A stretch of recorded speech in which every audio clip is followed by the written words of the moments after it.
Eu sempre tive o sonho de empreender.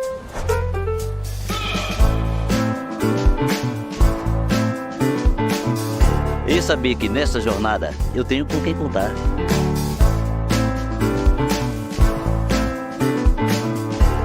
É ter a certeza que para enfrentar os desafios do meu negócio, eu não estou sozinha.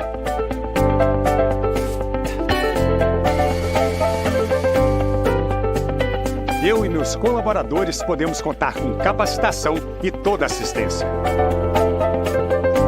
Eu tenho o apoio do Sistema Comércio para fazer o meu negócio decolar. E sabe quem faz parte desse sistema? A Confederação Nacional do Comércio de Bens, Serviços e Turismo.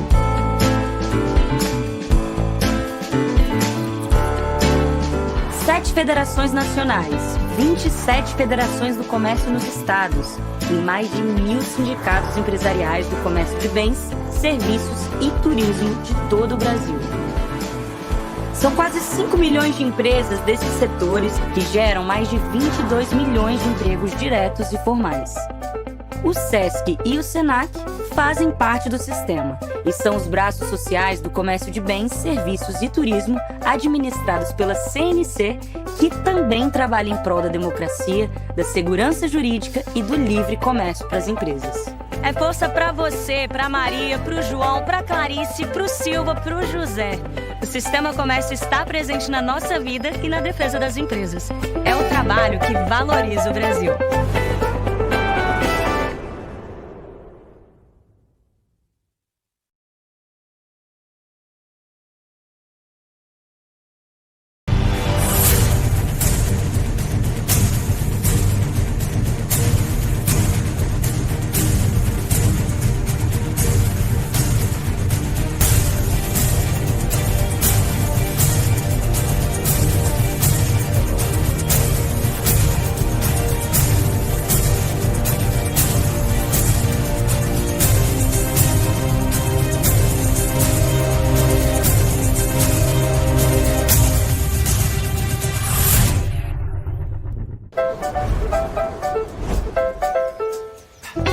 Eu sempre tive o sonho de empreender.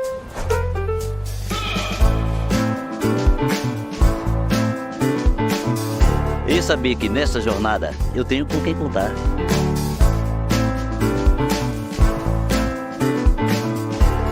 É ter a certeza que para enfrentar os desafios do meu negócio, eu não estou sozinha.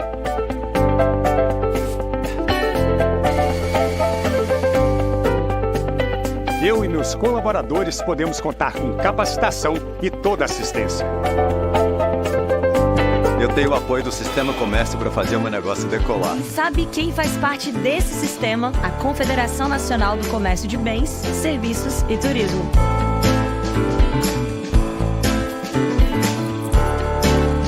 Sete federações nacionais, 27 federações do comércio nos estados e mais de 1.000 sindicatos empresariais do comércio de bens, serviços e turismo de todo o Brasil. São quase 5 milhões de empresas desses setores que geram mais de 22 milhões de empregos diretos e formais. O SESC e o SENAC fazem parte do sistema e são os braços sociais do comércio de bens, serviços e turismo administrados pela CNC, que também trabalha em prol da democracia, da segurança jurídica e do livre comércio para as empresas. É força para você, para Maria, para o João, para Clarice, para o Silva, para o José. O Sistema Comércio está presente na nossa vida e na defesa das empresas. É o trabalho que valoriza o Brasil.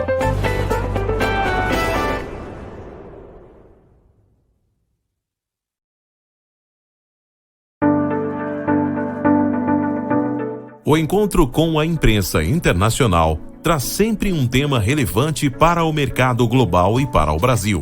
Reunimos autoridades, governo, líderes setoriais, executivos, empresários, aqueles que geram a notícia, com os correspondentes estrangeiros que estão no país, que escrevem a notícia. É um contato direto, aberto em uma conversa sem intermediários. Os encontros com a imprensa internacional são abertos a todos os profissionais de imprensa, sem restrição, em uma plataforma profissional e segura. Tudo online, para facilitar a participação do correspondente.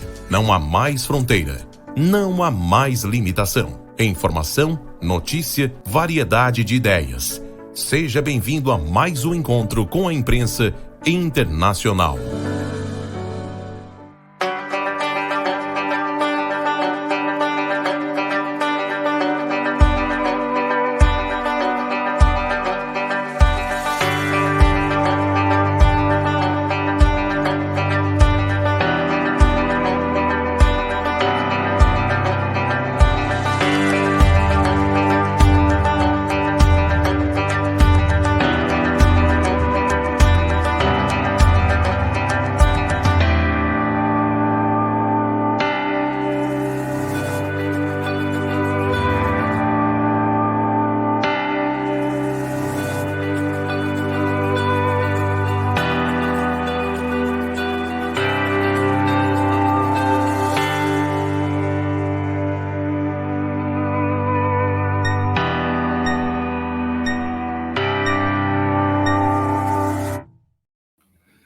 Bom dia, sejam bem-vindos. Eu sou o jornalista Sérgio Caringes e vamos dar início ao encontro com a imprensa internacional. Hoje com a participação do ministro de Portos e Aeroportos, Silvio Costa Filho, que vai tratar, entre outros temas, da modernização dos aeroportos, concessão de hidrovias, segurança jurídica e os próximos leilões de portos. Então vamos dar início, começando com agradecimento ao ministro Silvio Costa Filho pela oportunidade desse encontro. Gostaria ainda de agradecer o apoio do presidente da Confederação Nacional do Comércio, José Roberto Tadros, o presidente do Conselho de Meio Ambiente e Sustentabilidade da Federação das Câmaras de Comércio Exterior, Marco Aurélio Kinner, e, claro, os correspondentes de imprensa presentes ao encontro e as demais entidades, como a ABI e a FENAGE. Antes de passar a palavra ao nosso convidado, gostaria de chamar o presidente do Conselho de Meio Ambiente e Sustentabilidade da Federação das Câmaras de Comércio Exterior, Marco Aurélio Kinner, para as boas-vindas aos presentes. Bom dia a todos. Bom dia ao ministro Silvio Costa Filho. Bom dia ao meu amigo Sérgio Caringes, que é o vice-presidente do Conselho de Meio Ambiente e Sustentabilidade da Federação. Gostaria aqui de abordar alguns temas que são muito importantes para nós na Federação, que estamos fazendo 74 anos de existência esse mês, e somos a mais antiga entidade de classe a promover o comércio exterior. A situação dos nossos portos e aeroportos apresenta desafios e oportunidades significativas. Desafios esses que são variados e impactam diretamente na logística, no comércio exterior e na própria economia do país. Em relação aos nossos portos, que são fundamentais para o nosso comércio exterior, eles enfrentam desafios de capacidade e eficiência. Percebemos que existem esforços contínuos para modernizar os portos, investimento em dragagens, ampliação de terminais e automatização de processos. Percebemos nós aqui na Federação que a parceria público-privada é uma ferramenta muito importante para atrair investimentos nessa área, e também em relação aos nossos aeroportos. Em relação à logística, que é um ponto crítico e fundamental para o escoamento das nossas commodities agrícolas e minerais, percebemos que precisamos melhorar a integração dos nossos meios de transportes e os portos e aeroportos. Não podemos esquecer também os impactos ambientais, hoje muito importante, que os portos são fundamentais que sejam modernizados e tenham essa preocupação. Os portos brasileiros são a porta de entrada e saída para o nosso comércio exterior. Em 2024, o Brasil continua a ser um dos maiores exportadores de commodities agrícolas e minerais, o que pressiona a infraestrutura portuária, em razão de nós precisamos melhorar. Em relação aos nossos aeroportos, o Brasil é um destino importante para todo o turismo internacional. A razão que o governo tem feito esforços fazendo concessões para o setor privado. Esses desafios que eu mencionei aqui, que o ministro pode aprofundar, exigem ações coordenadas entre o governo, a sociedade e o setor privado, para promover as melhorias necessárias na infraestrutura e nos processos, visando aumentar a competitividade do Brasil no cenário global. Muito obrigado. Um bom evento para todos. Obrigado, Marco Aurélio. Agora passo a palavra para o ministro Silvio Costa Filho. Em seguida, abriremos para a imprensa internacional com a mediação do jornalista Ricardo Lessa. Após a apresentação do ministro, quem quiser fazer as perguntas já pode ir se manifestando ali pelo chat do Zoom. Ministro, prazer tê-lo conosco. Sérgio, bom dia a você, bom dia, Marcos. Quero saudar Ricardo, cumprimentar toda a imprensa nacional que participa dessa conversa, falando um pouco da agenda portuária, aeroportuária, hidroviária brasileira, dizer da alegria de poder participar desse encontro. Muito bom não só poder apresentar as ações do Ministério, como também a gente poder falar um pouco da nossa agenda institucional brasileira, da agenda de todos os setores do próprio Ministério. E, além disso, ouvir sugestões críticas, que é muito bom a gente poder dialogar com a imprensa internacional, até para compreender a imagem internacional que o Brasil está vivenciando desde o início do governo do presidente Lula. Eu queria, Sérgio, só lhe indagar se eu falo um pouco da agenda ministerial, ou se a gente já começa as perguntas, qual é o roteiro que o nosso Ricardo, como mediador, vai sugerir, até para também não ficar um monólogo e eu não também incomodar vocês. Não, ministro, é um prazer ouvi-lo. A gente precisa conhecer todas as coisas que estão sendo feitas aí do seu ministério e, em seguida, a gente abre para a imprensa internacional. Eu acho que o senhor tem essa pauta de modernização dos aeroportos, que é um tema hoje crucial, inclusive depois de toda a tragédia lá em Porto Alegre. Você tem essa questão do próprio acidente aéreo recentemente, tem essas concessões todas para serem informadas. À sua disposição, estamos aqui para ouvi-lo. Em seguida, a imprensa lhe fará perguntas. Pois não, Sérgio, primeiro eu quero começar em 3 tempos, né? Falando um pouco da agenda da aviação brasileira. Nós tivemos, nesses últimos anos, investimentos consideráveis desde o início do governo, passando o governo da presidenta Dilma, depois o governo Temer, o governo do próprio ex-presidente Bolsonaro, que foi o nosso plano de concessões brasileiro. Isso foi muito benéfico para os aeroportos do país. Hoje, todas as capitais do Brasil e grandes econômicos, nós temos hoje aeroportos geridos pela Infraero, pela iniciativa privada, exceto o aeroporto Santos Dumont, que quem cuida é a Infraero. Então, a gente está trabalhando para avançar na aceleração da carteira de investimentos, da aviação. Quando você pega o governo passado, os 4 anos do governo do presidente Bolsonaro, nós tivemos investimentos no setor portuário, aeroportuário, na ordem de 3 bilhões de reais. Nesses próximos anos, agora, nos 4 anos do presidente, nós teremos investimentos na área da aviação em mais de 10 bilhões de reais.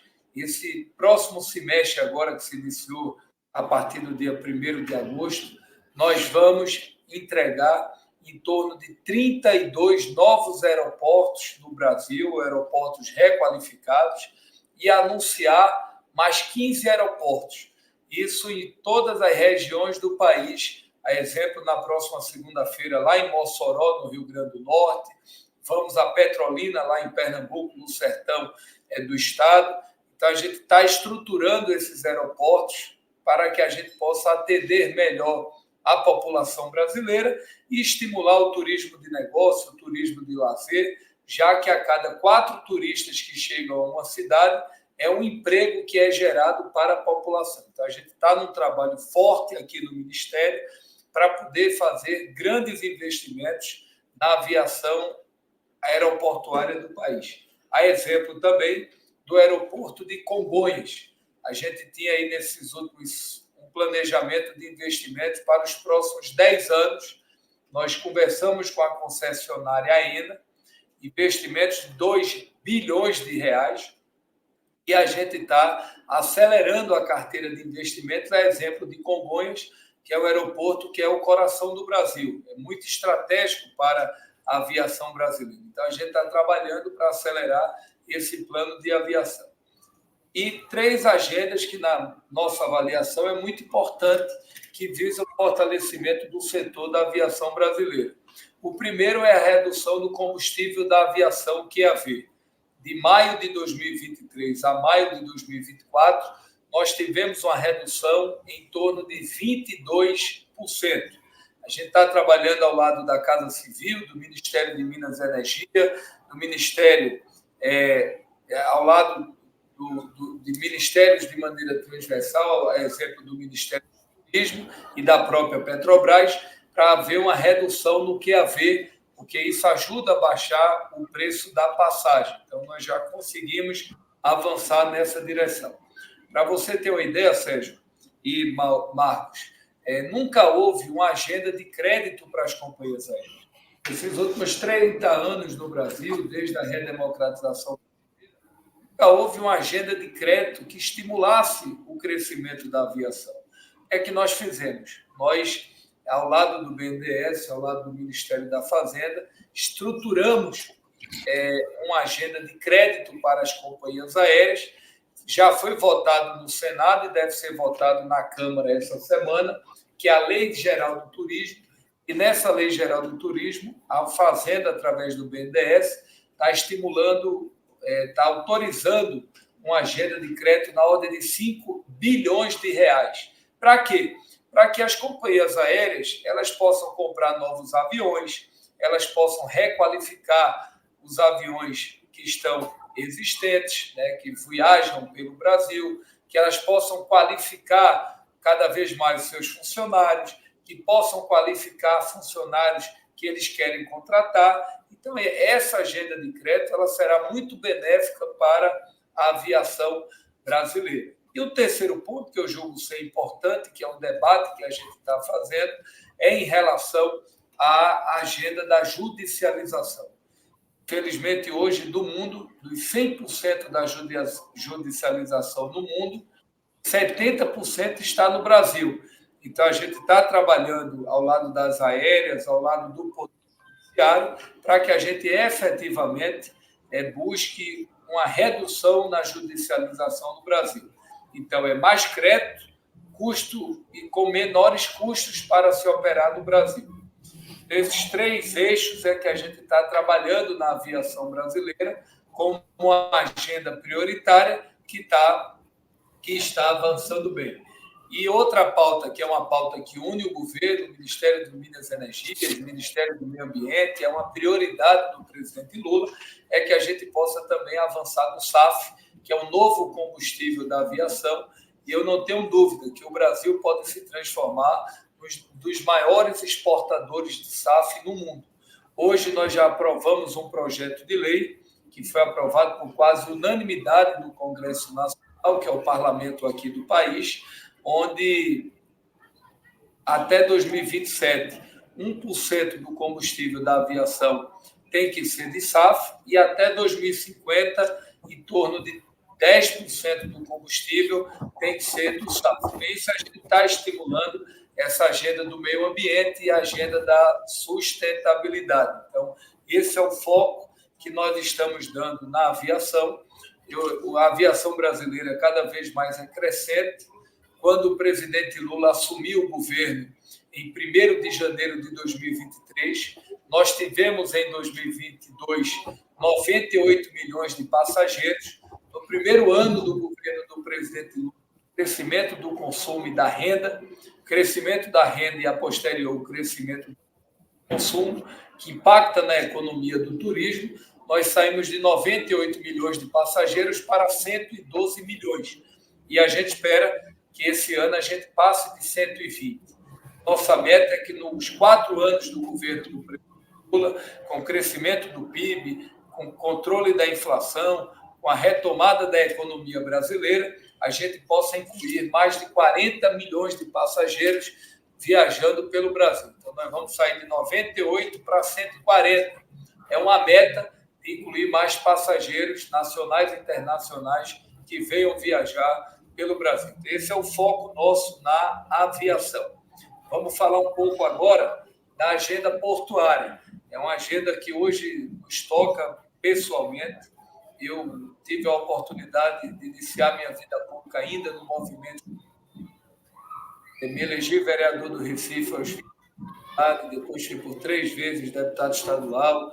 Tive o privilégio de ser secretário do ex-governador Eduardo Campos, em Pernambuco. Por 2 vezes exercemos o mandato de deputado federal, como nesse momento a gente está com o mandato licenciado, mas é uma pauta que nunca foi uma prioridade para o Brasil.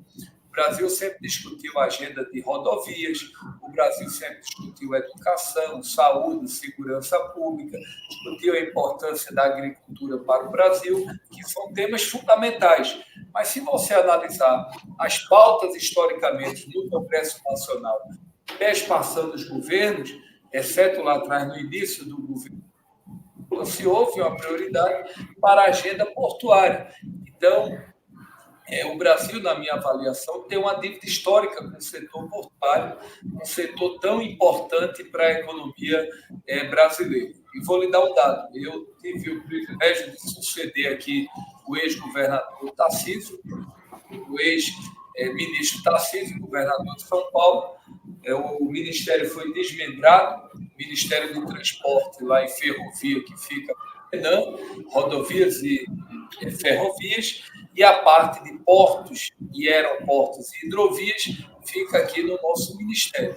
Vou só lhe dar um dado, porque eu acho que contra fatos muitas vezes não há argumento. Quando a gente vai analisar os investimentos públicos do setor portuário, no último ano do governo Tarcísio, aqui do Ministério, nós tivemos de investimentos públicos na ordem de 650 milhões de reais nos portos públicos brasileiros, nas 7 docas. No primeiro ano nosso, aqui no Ministério, nós estamos elevando o ano passado e agora esse ano, o ano passado foi 1 bilhão e esse ano estamos elevando a 3 bilhões e meio. Então, em 22 foram 650 milhões de reais, em 2023, 1 bilhão de reais, e agora, em 2024, a gente espera passar de mais de 2 bilhões de reais, ou seja, um montante de mais de 3 bilhões de investimentos públicos nos portos brasileiros.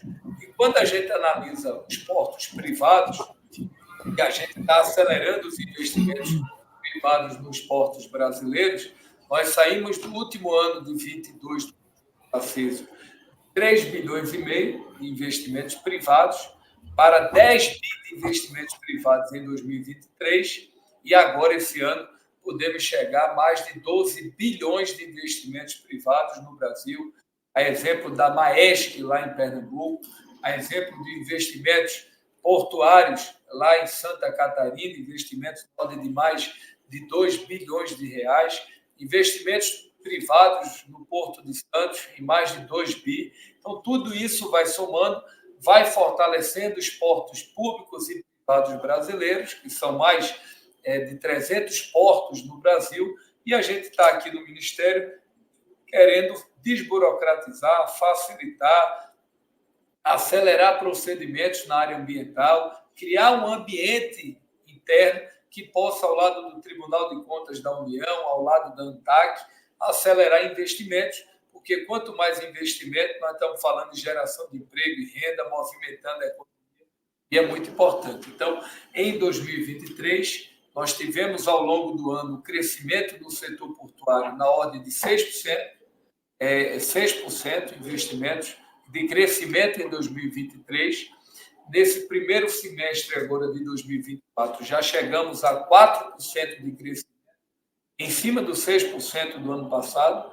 Nós tivemos esse primeiro semestre, foi o melhor primeiro semestre desde o ano de 2010, ou seja, o melhor crescimento dos últimos 24 anos no primeiro semestre, que foi agora no ano de 2024, e a gente está trabalhando muito para estruturar os nossos portos aqui no Brasil.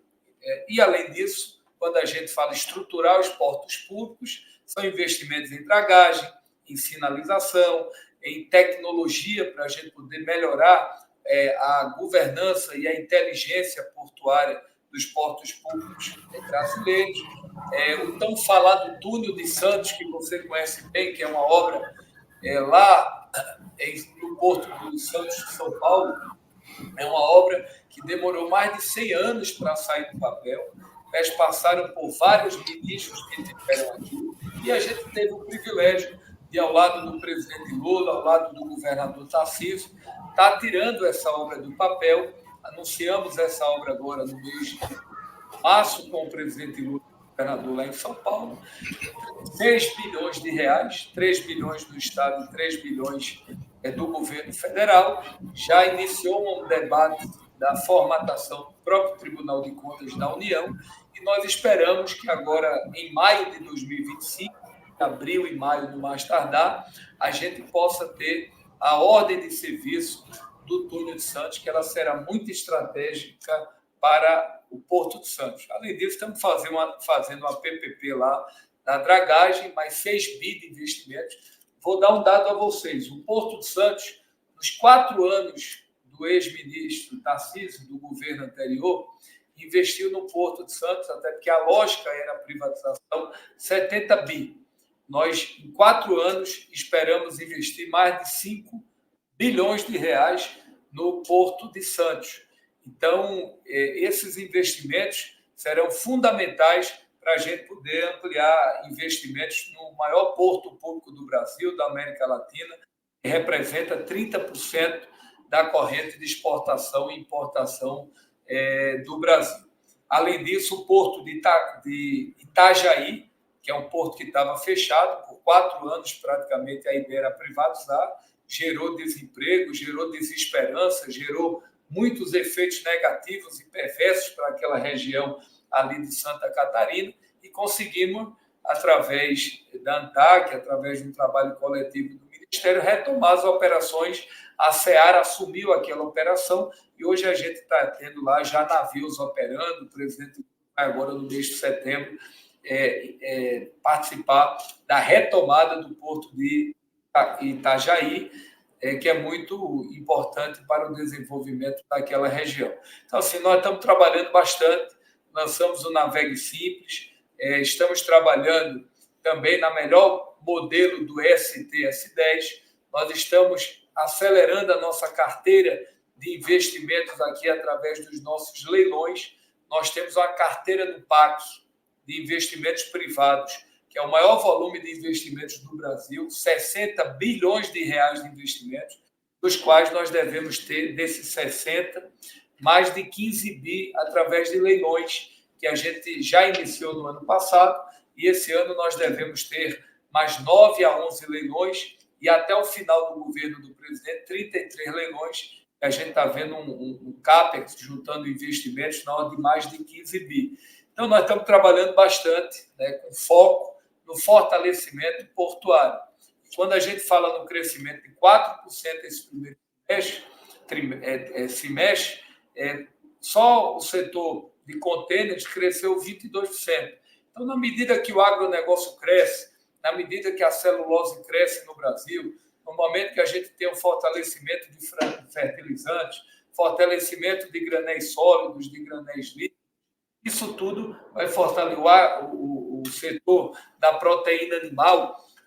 O governo do presidente Lula, e hoje eu vou ter uma reunião com o ministro Fávaro, já abriu mais de 160 novos mercados no Brasil, para todos os setores. Então, isso vai ter um reflexo, claro, no crescimento da agenda portuária brasileira. E agora, falando um pouco da questão de hidrovias, que é muito importante falar um pouco sobre a agenda hidroviária. Primeiro, a importância da retomada da indústria naval brasileira. O governo passado praticamente não fez investimentos na indústria naval do país. Hoje nós temos uma agenda, uma disponibilidade de fundo da Marinha Mercante na ordem de 26 bilhões de reais, recursos que estão à disposição do setor produtivo, dos quais nós já temos em torno de 10 a 11 contratados, e a gente tem uma disponibilidade de mais de 16 bi.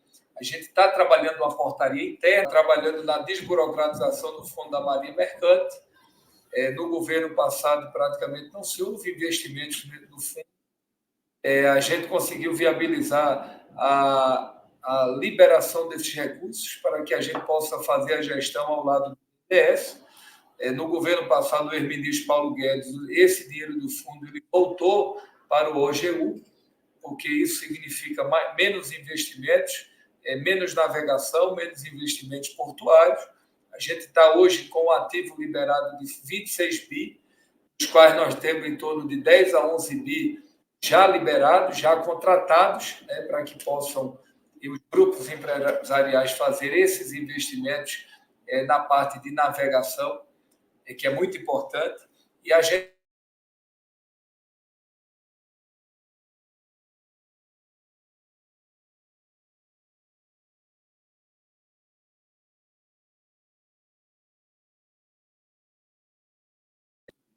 concessões de...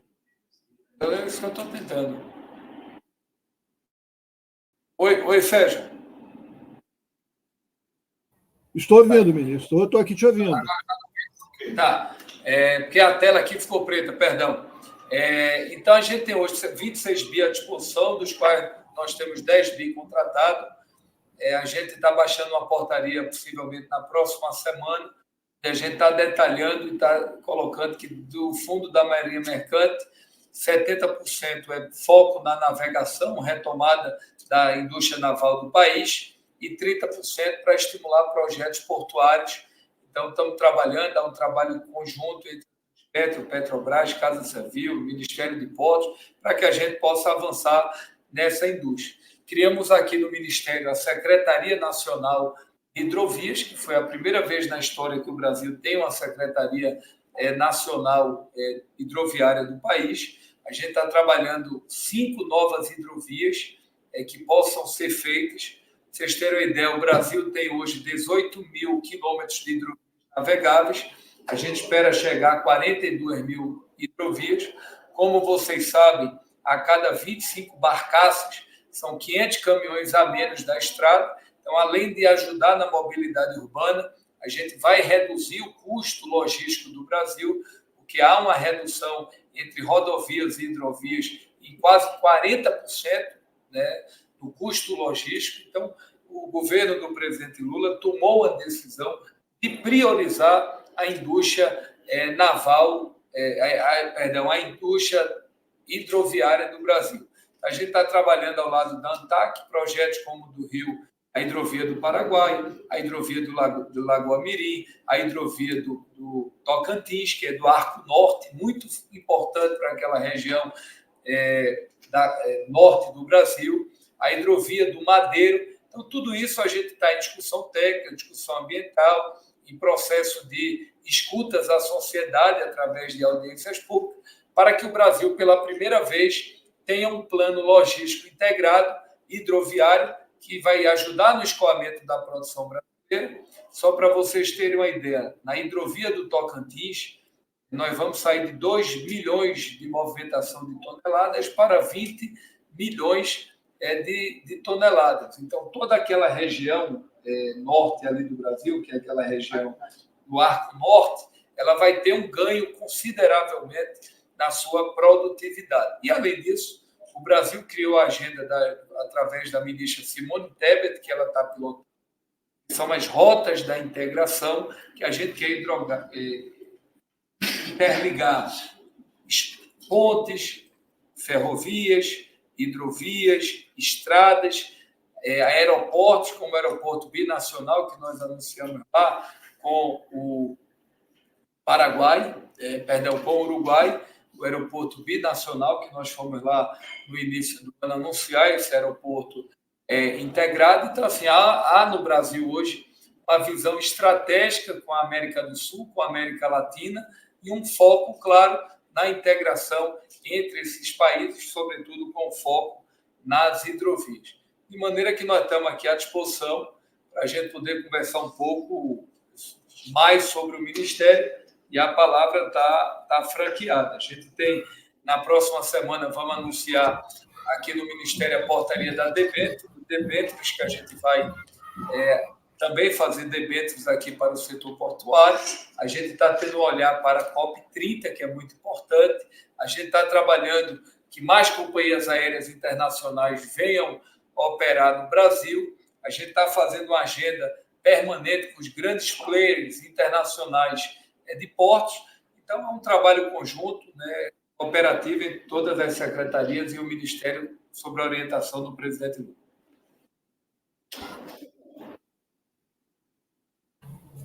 Bom, ministro, é muita frente, muito trabalho pela frente, inclusive. Então, eu aproveito e agradeço a sua exposição inicial. Vou passar a palavra para o Ricardo Lessa, que vai dar continuidade com a mediação. Ricardo Lessa, a palavra é contigo. Está contigo. Obrigado, Sérgio. Bom dia, ministro. Bom dia, Sérgio. Bom dia a todos. Bom dia aos meus colegas aí. Já temos aí mais de 10 inscritos aqui para fazer perguntas ao ministro dos Transportes, dos Portos e Aeroportos. Vamos começar com o primeiro inscrito. A gente optou por ordem de chegada. A gente quer avisar também que os colegas podem se identificar pela própria tela, com o nome e com o veículo. Ok? Então, eu vou chamar primeiro o Rodrigo Viga, da Reuters, que foi o primeiro a se inscrever. Rodrigo, você está na linha?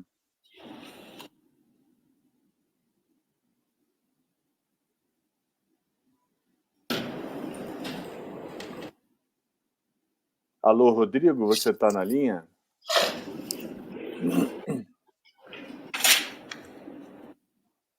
Algum problema aí com a conexão do Rodrigo? Vamos passar adiante? Vamos passar, então.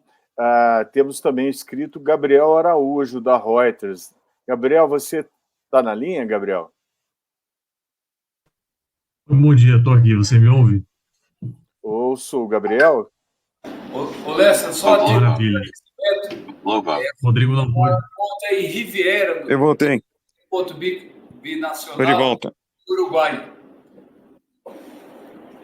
Perfeito. Em algum momento eu falei com o Paraguai que a Oi. gente vai estar fazendo uma ligação para o presidente hoje à tarde, que ele quer vir ao Brasil para tratar um pouco da parte de infraestrutura portuária. Tá certo, tá certo. Gabriel, aí você preparado aí para a sua pergunta ao ministro? Alô? Oi, Gabriel, Sim, bom dia. Bom dia, tudo bem? Ministro, bom dia, obrigado pelo tempo dedicado a essa entrevista. Eu queria fazer uma pergunta focada no setor de aviação. O senhor mencionou os investimentos que têm sido feitos e anunciados. Recentemente, a Latam anunciou um investimento de 2 bilhões de dólares aqui no Brasil, e há negociações, a gente sabe, para que a Latam, a Gol, comprem também aviões da Embraer como contrapartida para ajuda do governo em relação a essas empresas. Eu queria saber em que pé anda as negociações para essa ajuda que o governo pode dar às empresas aéreas e como também andam as conversas para possíveis compras de aviões da Embraer pelas empresas que ainda não operam Embraer aqui no Brasil, que são Latam e Gol, já que a Azul já tem aviões da Embraer. Perfeito. Primeiro, Gabriel, dizer da importância da indústria da aviação brasileira. A Embraer é um ativo do país, que, na minha avaliação, os próprios brasileiros, a sociedade civil organizada, o setor produtivo, e até setores da imprensa não têm, Gabriel, a compreensão da importância da Embraer para a economia brasileira. Quando eu tive a oportunidade de estudar, eu fui ler um pouco sobre a história da aviação e pude entender um pouco mais sobre a agenda da indústria da aviação em todos os países. Você, quando vai analisar a aviação nos Estados Unidos, para vocês terem uma ideia, 50% de todos os aviões dos Estados Unidos que viajam pelo mercado americano, 50% são aviões da Boeing. Quando a gente analisa o mercado da aviação na França, por exemplo, 48% a 49% são com aviões da Airbus. E quando você pega o Brasil, por exemplo, 100% dos aviões que viajam pelo Brasil, apenas 12% são aviões da Embraer. Então, isso é incompreensível. Só os Estados Unidos já compraram mais de 1.700 aviões da indústria brasileira. Então, quando nós assumimos, eu conversei com o presidente Lula, levei essa preocupação, de bate-pronto ele concordou integralmente, tanto é que onde tem andado no mundo tem divulgado a indústria da aviação brasileira. E a gente tomou uma decisão coletiva ao lado do BNDES e ao lado de muitos, dizer, olha, nós vamos estimular a agenda de crédito, nós queremos emprestar, nós queremos ajudar, nós queremos ser parceiros, mas desde que vocês possam comprar também aviões da Embraer. Então, a Azul, nesses últimos 10, 15 dias, comprou 10 bilhões de aviões da Embraer. Eu tive recentemente com o presidente Lula no Chile, onde nós tivemos uma boa reunião com o presidente o Roberto, uma reunião muito positiva, falando dos planos de crescimento da Latam. Eles esperam crescer mais de 10% nesses próximos 3 anos, e eles estão avaliando uma compra em torno de 30 aviões que poderiam ser Embraer. E, além disso, outras companhias que estão no processo de reciclar novas aeronaves. Então, a gente tem tido agora, objetivamente, um olhar para a aviação no mercado brasileiro. Então, esse é um ponto, Gabriel, que para a gente é muito caro aqui no Ministério, e a gente espera que deva estar voltando. Hoje, mais cedo, eu falei com o presidente Arthur, falei com o ministro Celso Sabino, estou conversando com alguns líderes para que a gente possa... O relatório está pronto do deputado Paulo Arce, já foi votado no Senado, a gente possa votar a Lei Geral do Turismo, que lá está lá um capítulo incluído a agenda de crédito para o setor. Obrigado, ministro. Queria saber se o Rodrigo Viga ele retomou o contato e ele quer complementar a pergunta do seu companheiro, Gabriel. Rodrigo, está na linha ou não? Acho que não. Gabriel, você está satisfeito com a resposta? Podemos passar adiante? Bom, vamos passar adiante agora com o Carlos Vasconcelos. Bom dia, Carlos. Estreando aí um novo veículo, Jornal Público Brasil, desde Lisboa. Bom dia, Carlos Vasconcelos. Carlos Lessa, meu amigo Caringe, e eu poderia dizer também meu amigo ministro. Tudo bem? Um abraço no seu pai, Silvio, grande figura da política brasileira, de liderança de Pernambuco, importante. Estamos aqui, como você mesmo disse, Ricardo, estamos lançando o Público Brasil. Realmente é um trabalho hercúleo de um grupo de jornalistas que, segundo o ex-ministro Joaquim Levy, nós não somos empregados do público, nós somos investidores em Portugal. Nós estamos investindo no jornal, numa empresa portuguesa, e com isso lançamos essa iniciativa do Jornal Público Brasil, que tem o interesse, o objetivo de falar para os brasileiros que aqui moram, que moram na Europa e que querem vir para morar ou residir ou empreender em Portugal. Nesse sentido, ministro, eu queria saber, o senhor falou uma coisa muito importante sobre a Embraer. A Embraer tem um polo aqui em Portugal importantíssimo, que é a ponta de lança para a entrada da Embraer na Europa, né? que tem uma fábrica associada a uma empresa estatal portuguesa, a Ogma, no município de Alverca, aqui perto de Lisboa, cerca de 40 quilômetros, e que foi assinado recentemente uma joint venture com a fábrica de motores norte-americana Pratt Whitney, e a gente vê a importância da Embraer aqui em Portugal a partir do lançamento da compra de 5 aviões cargueiros KC-390. 2 já foram entregues, mas a gente não vê a mesma mobilização, vamos dizer assim, em relação à empresa aérea líder aqui, que é a TAP. A TAP tem cerca de 70% do seu comércio internacional de passageiro, transporte internacional, ligado ao Brasil, com cerca de 10 ou 11, acho que o Porto Alegre saiu, mas Florianópolis entrou, então são cerca de 12 cidades servidas por aviões, aeronaves da TAP. A pergunta é, primeira, qual é a gestão que o Ministério está fazendo, ou pode fazer, ou planeja, para que os aviões da TAP seja também um foco de negócios para a Embraer? Essa é uma questão. A outra questão é que a TAP está em processo de desmobilização acionária, possivelmente participando outras empresas da Europa, Grupo Lufthansa, Grupo Iberia, etc. E nós vemos uma ausência de investidores brasileiros, uma parte por limitação legal, já que na Europa a participação internacional de outros países fora do eixo europeu tem uma limitação, mas não é impeditivo. Então, seriam essas duas questões. Com relação à Embraer, não só complementar seus aviões aqui, vender cargueiro, mas também a Embraer participar da área comercial do ponto de vista de passageiro, transporte de passageiros.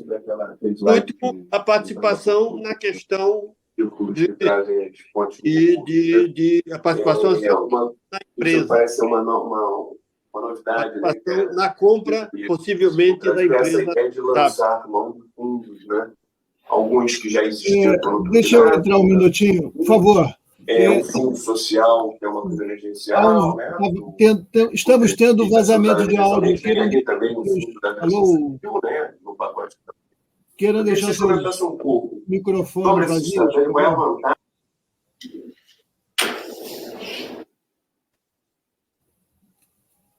Desculpa, Carlos. Ministro, eu fui claro?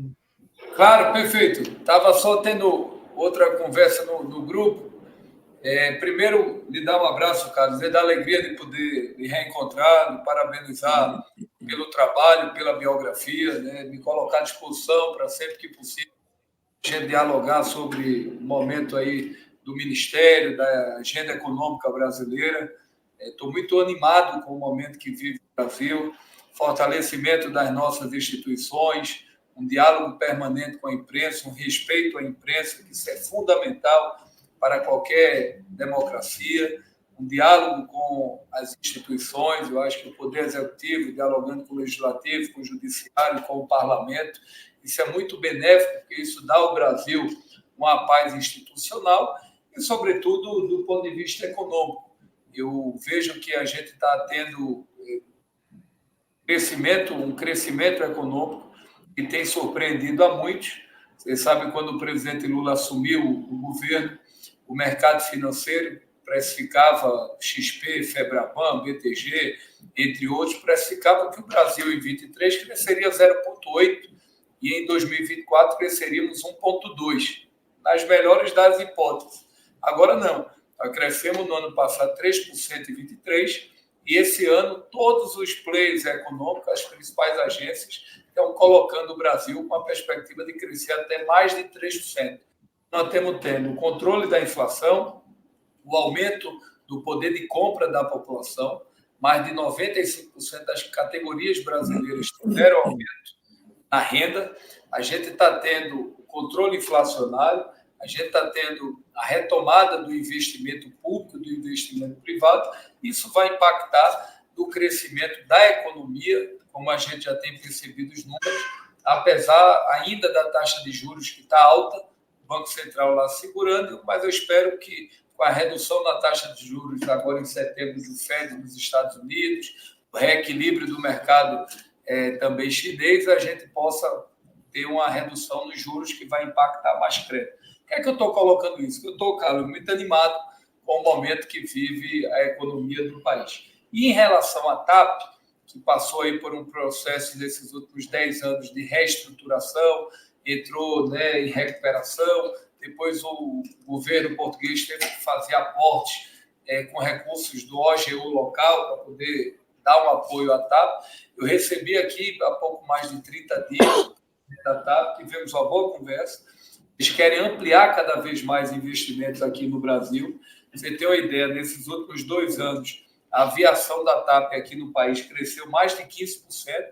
Eles têm perspectiva de manter anualizado esse crescimento, que estão descobrindo novos mercados, como as Amazonas, como Santa Catarina, como Santo, vão ampliar mais voos para o Nordeste, estão ampliando voos para o Norte. Então, tudo isso dialoga com o fortalecimento da aviação. E eu coloquei para eles, olha, a parceria é importante, saudável, mas é fundamental que você também analise a indústria brasileira. Ele topou, já abriu um diálogo interno com a própria diretoria e com os acionistas da TAP, e o Francisco, que é o presidente da Embraer, é quem tem feito esse diálogo institucional com a TAP, que é uma companhia tão importante e hoje, queira ou quer não, é um xodó do povo brasileiro. É importante que a gente cada vez mais cuide, trate e faça essa parceria. Quero ver agora se nesse mês de outubro eu possa ir a Portugal para a gente poder ter uma reunião não só com a TAP, mas com muitas agências de viagens e outras companhias aéreas que até já admitem vir a operar no Brasil. Obrigado, ministro. O Rodrigo Viga, que foi o primeiro a se inscrever aqui... Ricardo, Viga. Eu acho que o Rodrigo, eu falei muito, ele desistiu. Não. Ele mandou a sua pergunta por escrito, por algum motivo a conexão dele não estava boa, então eu vou fazer por ele a pergunta que tem a ver com questões bem atuais. Ele pergunta como o senhor avalia as informações de que a VoiPass não cumpria normas de segurança e voava com falhas de manutenção e ainda estruturais. A punição tem que ser severa? Pergunta o Rodrigo. Ele tem outras perguntas que eu vou intercalar com outros jornalistas. Ok, ministro? Olha, primeiro, lamentar profundamente, o que ocorreu. É um momento de muita tragédia, de um momento de tragédia muito grande para a aviação brasileira. É um momento de muita dor, mas que a gente está trabalhando desde o primeiro momento. Eu estava em Santa Catarina com o presidente do lançamento da fragata. Depois nós participamos de uma agenda com o ministro Renan. Quando eu soube da notícia através de um zap que recebi de um amigo que mora em São Paulo, depois de 3 minutos o governador de Tarcísio me ligou. Ele estava lá em São Paulo e tinha acabado também de receber essas informações. Eu deixei a cerimônia, conversei com o presidente Lula, pedi a ele para ir a São Paulo, ele de bate e pronto concordou, toda a estrutura governamental. Ficamos falando ao telefone ao longo do dia, cheguei por volta de São Paulo às 18 horas, esperei o governador Tarcísio e o governador chegar, fomos ao local do acidente, visitar, identificar toda aquela situação. Depois nos reunimos com a Polícia Civil, com a Polícia Militar, com a ANAC, com o CENIPA e com todos os envolvidos nessa operação. Ficamos até quase 9 horas da noite discutindo tecnicamente lá as operações. E todo o nosso foco inicial foi no resgate das vítimas que vieram a óbito. Então, passamos aí até sábado à noite, retirando os 62 vítimas. Infelizmente, foram vítimas dessa tragédia. Então, o foco foi esse. Ao longo do domingo, eu também falei com o governador, falei com os governadores. O IML começou a liberar os corpos. tinham liberado 12 a 20 no domingo. Eu fiz uma articulação com o Ministério da Defesa para que a FAB pudesse fazer um translado para as companhias, para levar as vítimas, né, para Cascavel, para o Paraná. Então, nós montamos essa estratégia. Todo o esforço nosso, ao lado da companhia aérea, foi para a gente poder dar um suporte nesse momento de dor. Depois, o CENIPA começou a trabalhar desde a queda do avião, identificando já a problemática, recuperou as caixas pretas e já a partir de sábado começou a identificar a situação. Está trabalhando com prazo de 30 a 60 dias para dar a primeira análise inicial. É uma coisa técnica ainda, mas nós estamos aguardando o CENIPA, que é uma a Força Aérea Brasileira. Nós ficamos sobrestados do ponto de vista da gestão ministerial, até que o CENIPA ele possa vir a se pronunciar sobre isso. E até agora eu tenho que tratar disso com muita serenidade, porque eu lembro que no dia da tragédia, muitos da imprensa me ligavam dizendo que os pilotos tinham tentado entrar em contato com a torre de controle, tal, e o próprio CENIPA já disse que os pilotos não fizeram contato com a torre de controle. Então, nós estamos vigilantes nisso. É importante que a gente possa identificar o que houve efetivamente. Naturalmente, se a ANAC falhou ou se outros falharam, terão a sua responsabilização. Mas é importante realçar que a aviação brasileira ela é muito segura. Para vocês terem uma ideia, lógico que uma vítima já mexe demais com todos nós. Mas nós tivemos, no final de semana, mais de 400 a 500 mortos nas estradas brasileiras. Então, a gente sabe como é o acidente de rodovias, que é diário. Mas quando tem um evento como esse, isso mexe muito com a cabeça de todos nós. A justiça seja feita. A aviação brasileira ela é profundamente segura, uma das mais seguras do mundo. Há 17 anos que não tinha algo nesse sentido. Então, é importante muita serenidade, equilíbrio e responsabilidade cívica para a gente não estar também fazendo juízo que falou e pré-julgamentos, porque o pré-julgamento é muito ruim, sobretudo o pré-julgamento de instituições. Ministro, uma segunda parte da pergunta dele, do Rodrigo Viga, diz respeito à punição. Isso cabe ao seu ministério ou é algo que é de outra esfera? Olha, a punição cabe ao Poder Judiciário. Se identificar ao final que a ANAC falhou ou que a companhia aérea falhou, já foi instaurado o CENIPA o inquérito criminal, o inquérito civil, o inquérito criminal e o inquérito da aviação, né? Esse inquérito foi instaurado pelo CENIPA e, ao final, a gente terá um desfecho que, de fato, possa apresentar o que houve em relação a essa situação. Ministro, agora quem vai fazer a pergunta para o senhor é a Fabiana Ziola Menezes, do The Brazilian Report. Fabiane, está conectada, Fabiane? Sim, vocês estão me escutando bem? Fabiana, bom dia. Bom dia, vocês estão me escutando bem? Estou. Uhum. Então vamos lá. Bom dia, ministro. Eu queria insistir um pouquinho na pergunta sobre o plano de crédito para as companhias aéreas. O senhor falou da dependência do Congresso na votação da Lei Geral do Turismo, né, para incluir essa agenda do setor, mas eu queria saber como que isso vem sendo desenhado com o Tesouro, com o BNDES, como que funcionaria, seria um fundo garantidor, é isso? Para que as companhias possam, enfim, pedir financiamentos. Se o senhor puder explicar um pouquinho como que está sendo esse desenho.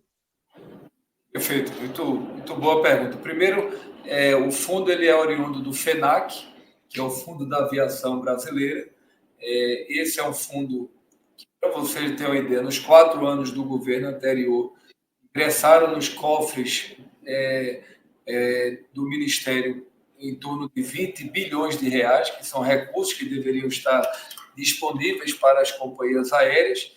E o que é que acontece? Esse fundo voltou para o OGU e não teve uma política pública de apoio às aéreas em relação a essa agenda de crédito. Esse foi o primeiro diagnóstico que a gente tem. Segundo, a gente vai aprovar o projeto de lei, estamos trabalhando, que é a Lei Geral do Turismo, e a Lei Geral do Turismo dialoga com o turismo nacional, turismo internacional, fortalecimento da Embratur, políticas públicas para a aviação regional, e dentro do projeto tem lá artigos que autorizam a gente avançar na agenda de crédito. Como eu lhe disse, esse ano o BNDES já disponibilizou 5 bi no primeiro momento. À medida que as aéreas forem solicitando esse crédito, eles vão expandindo de acordo com a capacidade de endividamento de cada companhia aérea brasileira. Com taxas de juros diferentes no mercado, porque senão não tinha necessidade, bancos privados poderiam fazer a operação desses fundos. Então, um fundo com taxas diferenciadas que vai estimular o crédito da aviação. Vou lhe dar um dado, porque na pandemia, teve alguns gestos de desoneração, como houve para vários setores, mas não houve investimentos nas aéreas do Brasil. Só os Estados Unidos aportou nas companhias aéreas, entre crédito e recursos do OGU local, mais de 50 bi de dólares. A França aportou 12 bi. A Alemanha em torno de 14. E Portugal em torno de 2. Quando você pergunta, ali o governo brasileiro, o que é que fez? Zero. Nada de poder estimular. Então, o agronegócio é importante que tenha crédito, o setor automotivo é importante que tenha crédito, vários setores da tecnologia da informação, o crédito é muito benéfico.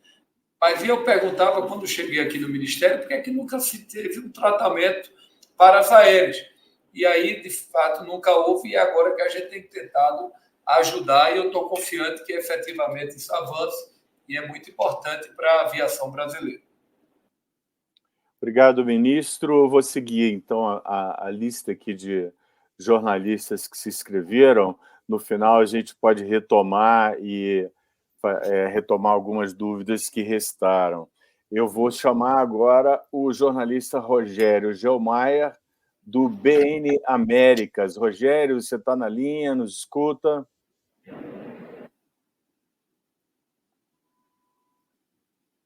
Alô, Rogério, bom dia. Oi, vocês me escutam? Escuto. Bom dia, Rogério. Perfeito. Ministro, bom dia. Ministro, eu tenho 3 perguntas, mas estão relacionadas a um mesmo tema, que é com relação ao setor portuário. Pois não. O senhor, na apresentação do senhor, disse que semana que vem o Ministério vai publicar a portaria com relação às debêntures, às normas de debêntures de infraestrutura. Eu queria entender se essa portaria vai valer tanto para os projetos portuários como também dos aeroportos. E também na apresentação do senhor, os investimentos públicos do setor portuário para esse ano são estimados em 2 bilhões de reais. Eu gostaria de saber se já há uma estimativa para o ano que vem. E, por fim, também relacionado a terminais portuários, agora em agosto nós teremos o leilão dos terminais portuários de 5 terminais. Ainda para esse ano, há projeção de outros leilões? Muito obrigado. Perfeito, exatamente. Só em relação à questão da debêntures, o Ministério do Transporte, há 10 dias atrás, anunciou, porque o ministro Renan está tendo um olhar estratégico para o setor, e a gente quer operar aqui com o mercado também através de debêntures para investimentos portuários e aeroportuários. Portuários, a gente já tem uma carteira de alguns parceiros privados que estão aguardando a debênture do projeto avançado, para que a partir daí eles possam fazer as operações na área. E na área da aviação, a gente está também autorizando essas operações de debêntures, mas a gente tem pedido, e o foco do Ministério é esse, a aviação regional, para que a gente possa ampliar o número de aeroportos, ampliando o turismo regional do Brasil e ampliando também o turismo de negócio, já que vocês sabem hoje que a gente tem muitas regiões do Brasil agronegócio, como diz lá no Nordeste, está bombando, está indo muito bem, e a gente precisa ter aeroportos para ajudar na economia regional. Então, a gente está tendo também um olhar para debêntures, Rogério, nesse sentido. E a segunda pergunta, cortou. Quer repetir, Rogério, a segunda pergunta? Você falou do debêntures. Não, perdão, lembrei, a questão dos leilões. Nós estamos com a carteira de 33 leilões, dos quais a gente espera esse ano chegarmos a 9. Foco granéis líquidos, granéis sólidos e terminais para armazenamento logístico. Então, nós vamos ter agora, no dia 22 de 21, na B3, 5 leilões, que vão ser 3 terminais lá na cidade do Recife e mais 2, um no Rio Grande do Sul e um no Rio de Janeiro. Então, são 5 leilões na primeira etapa, que a gente está trabalhando para avançar bem. Mas todo o esforço é para que no governo agora, desses próximos 2 anos e meio do presidente Lula, a gente possa avançar nesses mais de 33 leilões lá na B3, batendo martelo e movimentando a economia brasileira. Obrigado, ministro. Eu vou passar agora a palavra para Marta Beck, minha colega da Bloomberg. Marta Beck, bom dia, você está na linha? Bom dia, estou na linha. Consegue me ouvir? Consigo. Bom dia, Marta. Bom dia, ministro. Eu tenho 2 perguntas para o senhor. A primeira foi, na sua exposição inicial, o senhor comentou que o governo estava trabalhando pela redução do querosene de aviação para baixar custos das empresas e, com isso, baixar preços de passagens. Eu queria entender o que isso significa. Significa que o governo vai dar subsídio para poder baixar preço de combustível? Qual é o plano para isso? E a minha segunda pergunta é que no plano de ajuda financeira ao setor aéreo, que está sendo votado no Congresso, existe uma restrição para que empresas em recuperação judicial possam acessar esses recursos. Então, a pergunta que eu faço para o senhor é se a Gol manifesta interesse nisso e como que contornaria essa questão, já que ela, teoricamente, não pode pegar esse dinheiro porque ela entrou com o Chapter 11 nos Estados Unidos. Bom, primeiro em relação à redução do QAV. Quando a gente assumiu o Ministério, de bate-pronto, a gente reuniu os presidentes das 4 principais companhias aéreas no Brasil, que representa hoje 98% do mercado do país. A Latam, a Gol, a Azul e a Voipes, nós tivemos a conversa, eles apresentaram os custos operacionais dele. Dentro daqueles custos, em torno de 38% a 40% era o QAV. Isso que estava impactando no aumento das passagens aéreas, não só no Brasil, mas no mundo. Para você ter uma ideia, houve uma inflação desde a pandemia em torno de 15% do aumento das passagens. Por quê? Porque antes da pandemia, o mundo fabricava 1.950 aviões. Depois da pandemia, passou a fabricar em torno de 1.740, 750. Então, houve uma redução de quase 200 aviões em fabricação. Então, isso impactou, menos aeronaves viajando pelo mundo e automaticamente viajando pelo Brasil. Então, nós fizemos uma reunião com o ministro Rui Costa, depois fizemos uma reunião com o ministro de Minas e Energia, chamamos a Petrobras, explicamos que era importante uma redução do QAV para que ele pudesse ficar compatível com a média mundial, e é assim que está sendo feito. Tanto é que esse ano já houve essa redução de maio a maio, anualizado em 22%, e a gente espera que a gente possa continuar nessa política pública. Agora, no mês de julho, houve um aumento das passagens, que isso é histórico, porque houve um aumento, e a IBGE destacou no processo inflacionário, que foi custo de transporte. Por quê? Porque é o mês de julho. O mês de julho sempre é o mês mais procurado por viagens dos brasileiros e viagens internacionais. E a gente está trabalhando, Marta, e você me dá essa bela oportunidade de poder fazer um apelo também à sociedade brasileira, é que o brasileiro ele comece a incutir mais a cultura como o americano e o europeu, e comprar passagens com mais planejamento. Se eu for comprar uma passagem para o Recife amanhã, está R$1.000. Mas se eu for comprar uma passagem para o Recife para novembro, dezembro, janeiro, ela vai estar em torno de R$700, R$800. E assim sucessivamente em várias regiões do Brasil. Então, a gente está trabalhando para ver se o povo brasileiro ele começa a ter mais essa cultura fora do Brasil, comprar mais as passagens com antecedência, porque isso tende a reduzir o custo dessas passagens. E o segundo ponto em relação ao BNDES. O BNDES está trabalhando, a prioridade é resolver esse projeto, e depois a gente vai fazer uma reunião com a Gol e ver como, direto com o BNDES, a gente pode ajudar numa possível contratação direta, ou que ela possa criar algum fundo de investidor, que ela tem interesse hoje, que ela tem novos parceiros internacionais que ela está buscando, possam ser garantidores de possíveis operações junto ao BNDES. Primeiro, a gente quer tratar do macro, que é estratégico, e a posterior, a gente quer tratar desse capítulo Gol para ajudar esse setor, que eu tenho muita confiança que a Gol vai sair muito maior desse processo, como foi assim com a Latam e com outras companhias aéreas no mundo. A exemplo da Delta, da American Airlines, da própria TAP, que entraram em recuperação e hoje estão muito maior do que passaram no período de recuperação. Obrigado, ministro. Só avisar a nossos jornalistas que teremos tempo no final para retomar algumas questões que ainda ficaram por responder a Fabiane e o próprio Rodrigo.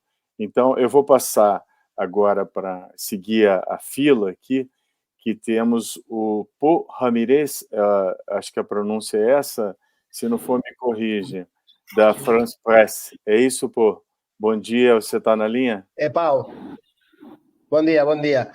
Bom dia, ministro. Uma pergunta.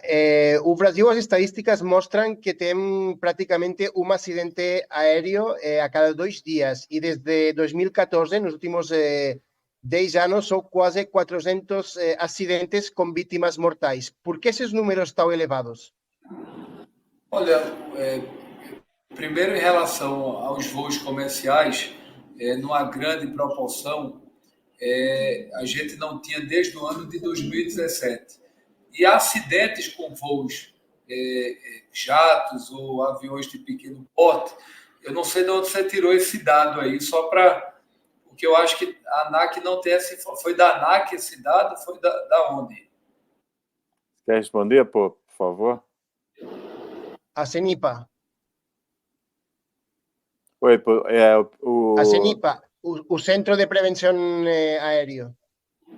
Esse dado de 2 acidentes a cada 2 dias, eu desconheço essa informação, porque a ANAC automaticamente que nos informa qualquer acidente que tenha no Brasil, o primeiro comunicado é a ANAC. Por exemplo, o problema que o avião teve, o pneu estourou, ou porque derrapou na pista, ou que escorregou por conta do mau tempo e tal. Mas a gente tem, o Brasil, se pegar os grandes centros de estudos e de avaliação da qualidade da aviação brasileira, o Brasil tem, sem dúvida alguma, das aviações mais seguras no mundo. Obrigado, ministro. Algumas outras dúvidas a gente volta no final. Eu vou passar agora para o Pablo Giuliano, da agência Xinhua. Vamos lá, Paulo. Bom dia, você está na linha? Pablo Giuliano. Xinhua. Tudo bem, me escutam? Escuto. Pode falar, Pablo. Bom dia, ministro. Eu queria saber um assunto que ficou do governo Bolsonaro e que o presidente Lula, desde o ano passado, falou sobre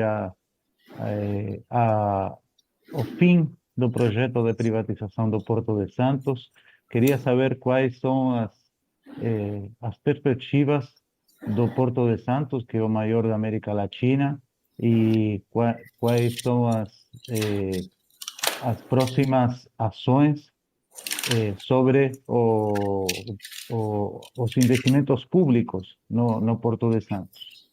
Obrigado. Olha, a gente tem procurado, primeiro, Pablo, quero lhe agradecer, a gente tem trabalhado fortemente no Porto. O presidente Lula assumiu, nós tomamos a decisão. Lá atrás eu ainda não era ministro, até porque eu assumi o ministério agora no mês de setembro, mas foi tomada a decisão da gente desestatizar o Porto de Santos. E foi isso que nós fizemos. E quando nós assumimos, em outubro, uma das primeiras medidas nossas foi tirar do plano de privatização do Brasil e passar a ter uma agenda de investimentos públicos e privados. A gente está tendo um olhar prioritário aqui do Ministério para que a gente possa fazer grandes investimentos em infraestrutura, que vai desde acesso a ferrovias, a requalificação de aeroportos e obras estruturantes que vão ajudar. Então, a gente está montando grandes estruturas de estacionamento para que possa dar mais um conforto ao caminhoneiro e àquele que vai operar a logística do Porto de Santos. A gente está transformando o Porto numa área não apenas cargueira, não apenas numa área de entrada e saída de contêineres e de granéis, sólidos e líquidos, mas a gente também quer pegar uma parte desse porto, fazer um grande projeto na área de terminal de passageiros, porque muitos navios chegam pelo Porto de Santos, então a gente está fazendo uma estrutura boa para poder receber bem o turista. Depois a gente está trabalhando o Concais, que vai ser meio que um Puerto Madeiro, que lá na Argentina a gente conhece, né? Aquele porto que fica na beira do lago. A gente está fazendo as bares, restaurantes e tal. E as duas obras prioritárias nossas, 3, que dialogam com o Porto, Guarujá e aquela região da Baixada Santista. Primeiro, o aeroporto. O aeroporto passou 5 anos sem ter a obra feita ou até sequer iniciada. A obra não foi nem iniciada. Uma decisão de fazer a obra, investimentos de quase 40 milhões de reais. A obra já está em andamento e a gente espera que a primeira etapa agora se entregue em 24 e a segunda etapa em 25. Então, o aeroporto do Guarujá é muito importante para o turismo de negócio. Segundo, o Túnel de Santos. Essa obra, como eu disse no início da entrevista, é uma obra estratégica, é a maior obra do PAC, 6 bilhões de reais que a gente está trabalhando lá no Porto de Santos.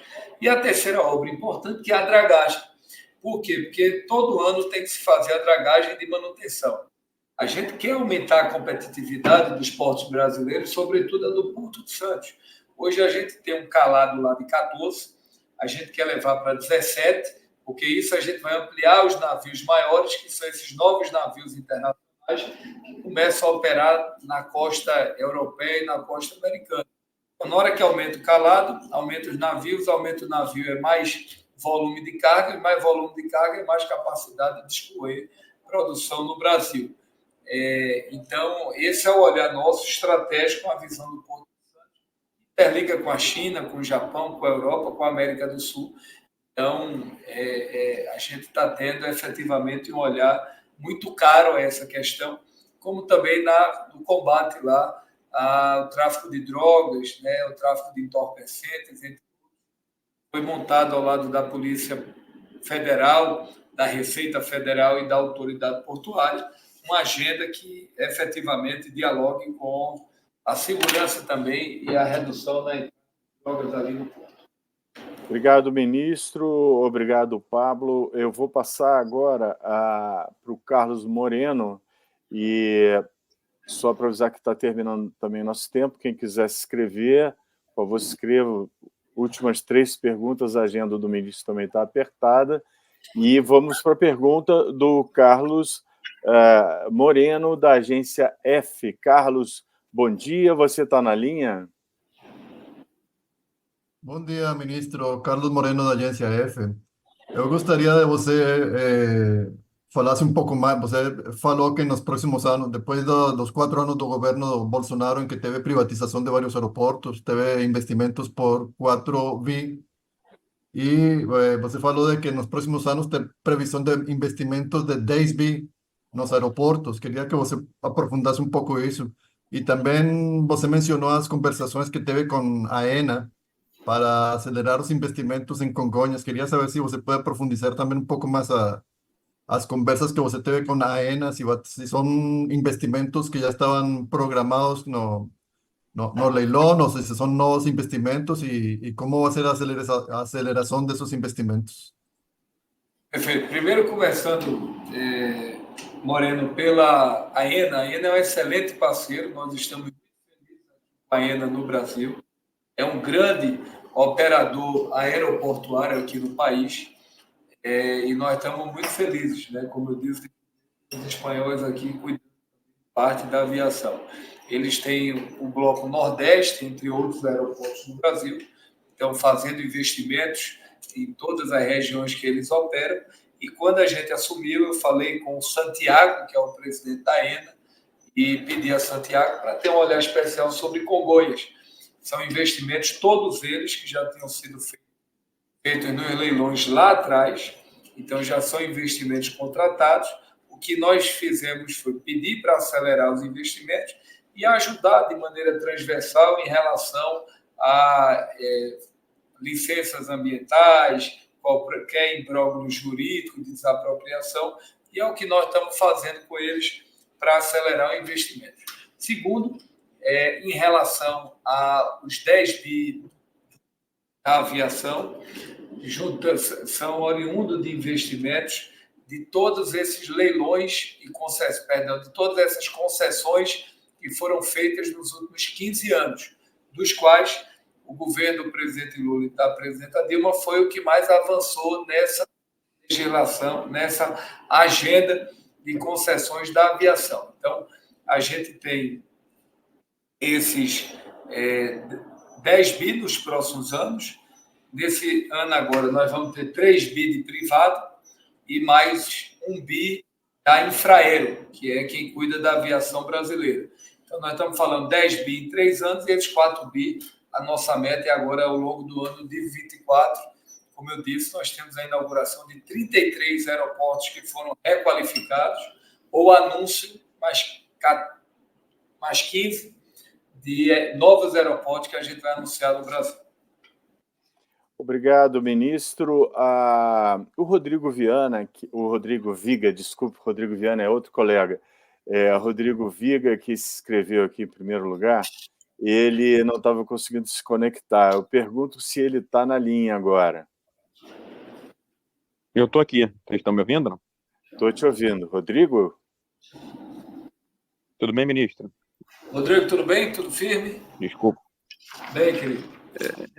Tudo firme, graças a Deus. Prazer é sempre falar com o senhor. Desculpa, eu estava com problema na primeira conexão. E aí... Você continuou com problema, Rodrigo. Continuamos sem te ouvir. Se você quiser, eu faço a pergunta que você encaminhou aqui por texto. Não estamos te ouvindo. Eu vou... Oi, e agora? Agora sim, agora sim. Uhum. Desculpa, ministro, mais uma vez. Eu queria só insistir com o assunto, ministro, que é o fato do noticiário. Eu ouvi a resposta do senhor dizendo que não se dá para tirar conclusões precipitadas sobre o acidente com a Voipes. Mas fatos ali que parecem relativamente bastante visíveis e contundentes com relação à segurança e à manutenção por parte da empresa.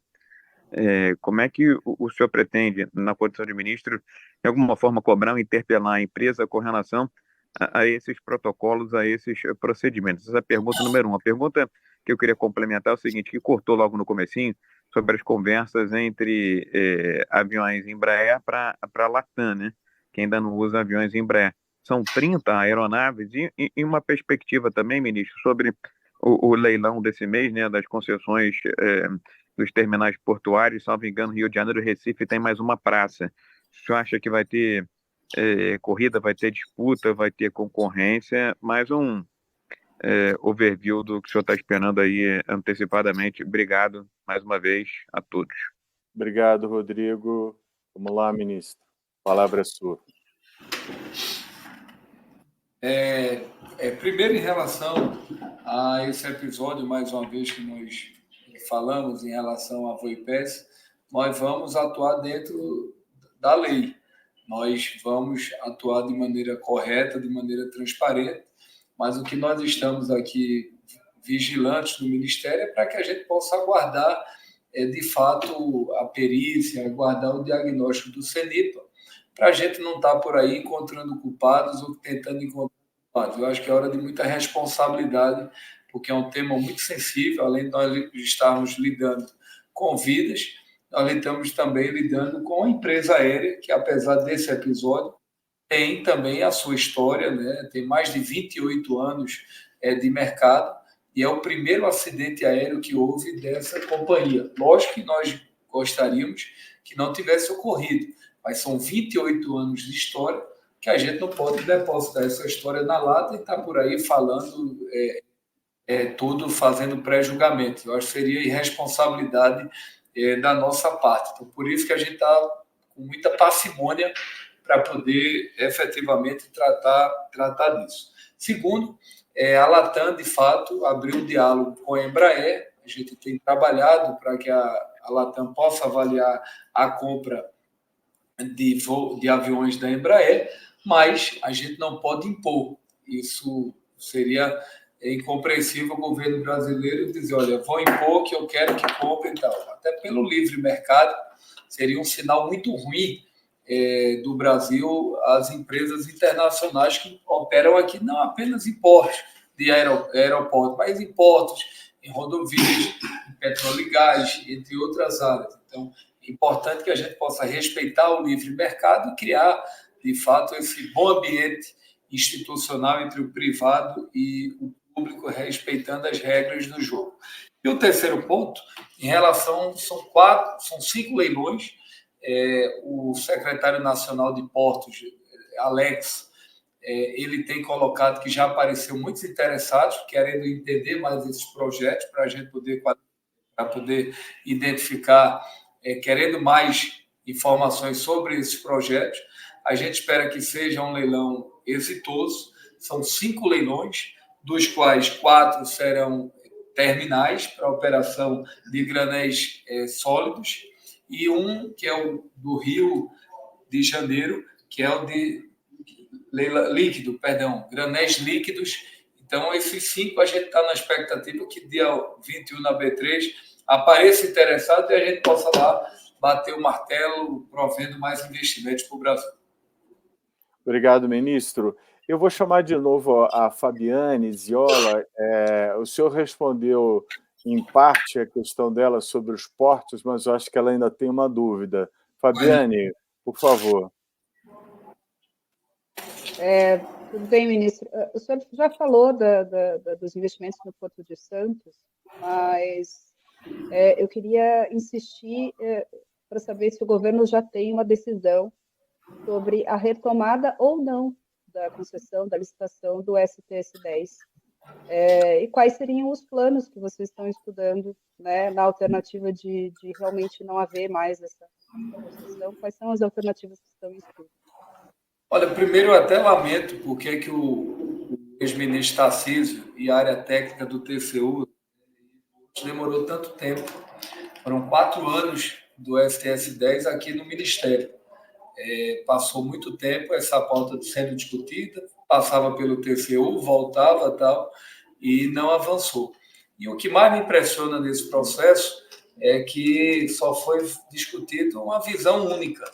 E eu sou da tese que, às vezes, ter uma visão única sobre tal assunto, isso não é benéfico para o Brasil.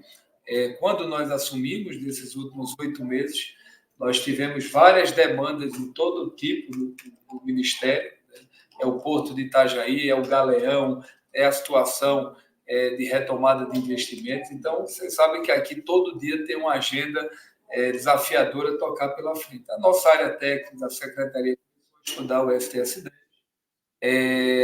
E a nossa ideia é que hoje, agora às 3h30 da tarde, nós possamos ir ao Tribunal de Contas da União, isso já está marcado, uma reunião com o presidente Bruno Dantas, do TCU, para a gente poder tratar do STS-10. Eu tenho muitas dúvidas sobre isso, se é melhor a gente poder fazer um novo arrendamento daquilo ali, ou se é melhor a gente fazer, caso o TCU autorize, a gente fazer a ampliação de áreas, adensamento de área, porque isso poderia ser muito mais célere e ajudar muito mais o porto estrategicamente. E nas duas visões, nós poderemos ter a manutenção da competitividade do porto. Então, eu estou tratando esse tema com muita tranquilidade, estamos ouvindo a Casa Civil, nós estamos ouvindo a autoridade portuária, a gente está ouvindo vários grupos privados, tem grupos que são favoráveis, tem grupos que são contra, tem gente que acha melhor ter adensamento, tem outros que acham melhor fazer leilão. Então, fazendo um debate saudável ao lado do TCU da ANTAC, para ao final, a gente espera que ao longo desses próximos meses a gente possa tomar uma decisão coletiva. Obrigado, ministro. Eu só gostaria que o senhor falasse o que é STS-10 para o leigo, porque eu acredito que os jornalistas já saibam o que é, mas a gente terá uma audiência leiga aqui. Perfeito. Ricardo, o STS-10, você tem um mapa do porto. E naquele mapa do porto, você tem várias áreas de exploração.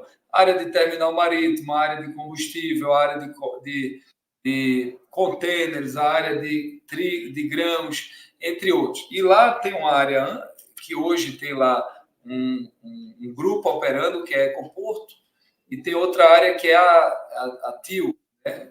Que é o grupo da BTP, que é esse grande grupo internacional.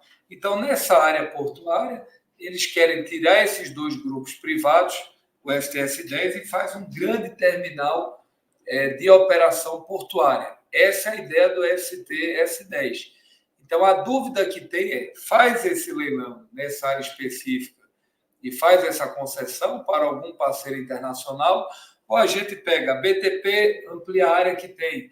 Tem outras áreas que são áreas de 500 metros, 1.000 metros, 2.000 metros, que podem ser ampliadas dentro do porto e vai ampliar do mesmo jeito a competitividade. Então, estou tratando disso com muita serenidade. Tem um ou outro grupo que fica pressionando, naturalmente, que tem interesse em fazer essas operações, mas a gente quer tratar isso com muita tranquilidade aí, para que a gente possa, ao final, oferecer o que for de melhor para o porto e oferecer o que for melhor para o Brasil. Nós queremos ampliar a competitividade do Porto de Santos. Certo, ministro. Eu vou passar para o Carlos Vasconcelos, do Público Brasil, que ele quer complementar a pergunta dele brevemente. Ele quer fazer essa pergunta. Carlos, está na linha? Obrigado pela atenção. Ministro, eu só queria saber sua agenda em Portugal, em outubro. Ela visa as questões de turismo ou também de linhas aéreas e possível ampliação no percurso Brasil-Portugal? Olha, o Portugal, como você sabe, é um hub da Europa. A gente está trabalhando para cada vez mais ampliar a aviação brasileira com a TAP. A gente está organizando essa reunião com o presidente da companhia, como também outros presidentes de companhias aéreas menores low cost, para que a gente possa avançar. Segundo, a gente está trabalhando também para fazer uma reunião com operadores portuários que operam hoje nos portos do Brasil também, vários parceiros privados que querem operar portos aqui. E tem muitos investidores, né, investidores portugueses que querem também prover investimentos em áreas brasileiras. A gente vai fazer 33 leilões aqui. A ideia é que a gente possa reunir, e o embaixador vai organizar essa agenda. São vários players de investidores portugueses que representam até grupos da Europa, que tem interesse em investir, por exemplo, no Porto do Pará, que tem investido em Porto do Amapá, tem interesse em voltar a investir também, começar a investir no Porto do Amazonas, tem interesse em áreas de leilões. Então, a gente quer fazer esse roadshow internacional, falando um pouco de toda essa carteira de leilões, que serão mais de 25, mais de 33 nesses próximos anos. Muito obrigado, ministro. A gente vai, também estamos com o tempo aqui estourando. Eu agradeço muito ao senhor a sua atenção, agradeço a todos os meus colegas que participaram desse programa e passo a palavra para o nosso diretor de programação aqui, o Sérgio Carinde. Sérgio. Obrigado, Lessa. Vamos encerrando, então, o encontro de hoje, agradecendo novamente a participação e colaboração do ministro de Portos e Aeroportos, Silvio Costa Filho. Foi um prazer tê-lo conosco. Espero que tenhamos uma nova oportunidade em breve. Queria agradecer também o presidente da Confederação Nacional do Comércio, José Roberto Tados, pelo apoio, participação e colaboração, presidente do Conselho do Meio Ambiente e Sustentabilidade, Marco Aurélio Kinner, e, claro, os correspondentes de imprensa que participaram do encontro e as demais entidades que também nos apoiam, como a ABI e a FENAGE.